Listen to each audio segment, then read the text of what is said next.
Have you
I am someone who never skips a workout.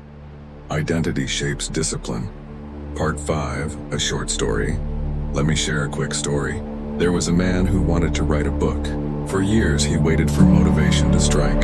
Some days he felt inspired and wrote 10 pages. But then weeks would pass without a single word.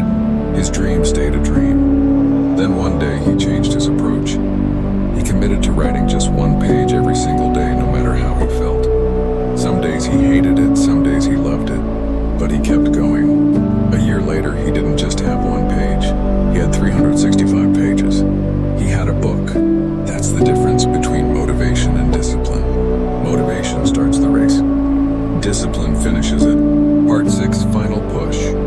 So ask yourself, do you want to live a life controlled by your moods and emotions? Or do you want to build a life based on discipline?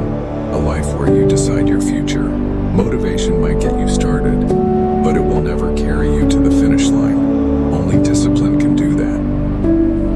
Remember, motivation is temporary. Discipline is permanent. Motivation is a spark. Discipline is the fire. And when you build that fire, nothing and no one can stop you. So the next time you feel unmotivated, remind yourself you don't need motivation to act. You need discipline. Start today. Start small. Build the fire inside you. Because your future self is waiting for you, and discipline is the bridge that will take you there.